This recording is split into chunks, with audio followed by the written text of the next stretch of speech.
Good afternoon everyone, welcome back to the channel কিশমিশ। তো এখন ঘড়িতে বেজে গেছে অলরেডি এই একটা 1:30 নাগাদ ধরে নাও। তো আমি রেডি হয়ে গেছি। আজকে যেহেতু সানডে, তো আজকে তো একদম ছুটি, তো ওই জন্য একটু ঘুম থেকে উঠতেও দেরি হয়েছিল, তাই ব্লগটা স্টার্ট করতেও দেরি হয়ে গেছে। তো ও তো গেছে বাড়িতে, আর আমি আছি এখন মা বাবার কাছে। তো আজকে হচ্ছে যে আমাদের মামার বাড়িতে, যেহেতু আমার বাড়ির কাছাকাছি মামার বাড়ি, তো মামার বাড়িতে আছে আজকে আমাদের কাত্যায়নী মন্দিরের পুনঃপ্রতিষ্ঠা। তো সেই জন্য হচ্ছে যে আমাদের ইনভিটেশন আছে মামার বাড়িতে। তো আমি আর বাবা যাব, মা যাবে না, মা ঘরেই থাকবে। তো আমি আর বাবা যাব, গিয়ে একটু প্রণাম করে আসবো, আর একটু যদি প্রসাদ হয়তো হবে, তো প্রসাদ গ্রহণ করে আসবো। তো পুরোটাই তোমাদের সাথে শেয়ার করব, দেখতে থাকো ব্লগটা। যে বাবা এখানে রেডি হয়ে গেছে, আমি আর বাবা এবার বেরোবো।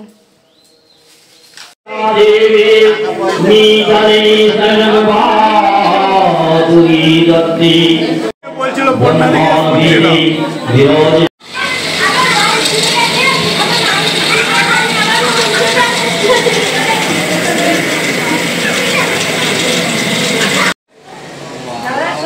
সবাই বসে আছে, একটা ভিডিও নিয়ে নি।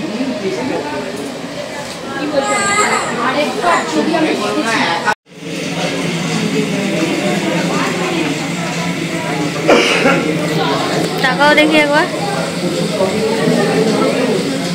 আজকের ভোগে ছিল বাসন্তী পোলাও, তার সাথে আলুর দম আর চিলি পনির, যেটা পুরোপুরি নিরামিষ ছিল।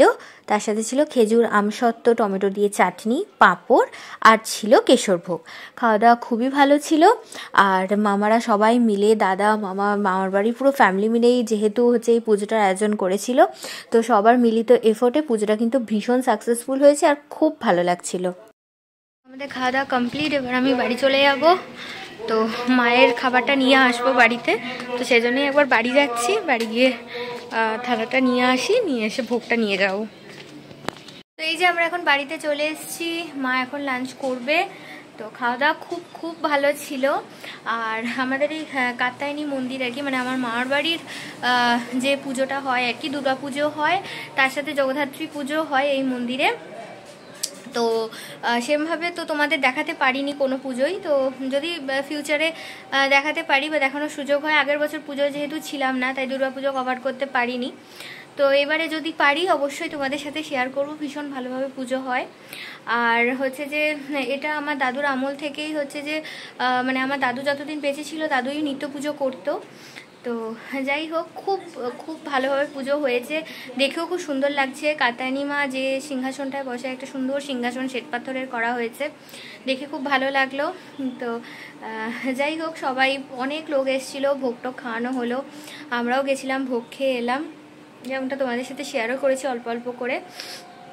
তো এই, আর ওদিকে সৌমিত্র কি করছে অবশ্যই দেখে নাও। আমিও জানি না ওখানে ওরা কি করছে না করছে। আমাকে ফোন করেছিল, বললো যে হ্যাঁ গো, চিকেন পকোড়া কী করে বানাতে হয় বলো তো। মামনি মনে হয় চিকেন পকোড়া বানাবে ওখানে। তো এইটুকুই কথা হয়েছে। যদিও কিছু ক্লিপিং শ্যুট করে থাকে, অবশ্যই তোমাদের সাথে শেয়ার করব। পুকুরে মাছ ধরার জন্য চলে এসছে জাল নিয়ে। এই দেখো জাল এখন রেডি হচ্ছে, এই যে রেডি করছে, এবার টানা হবে। টানো শুরু হয়ে গেছে, এখন ডুবতে কেমন করে টেনে নিয়ে যাচ্ছে।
এখানে মাকে সেই পোলাও দেওয়া হয়েছিল, মা তো অর্ধেক খেয়েছে, অর্ধেক রেখে দিয়েছে, সেটা আছে।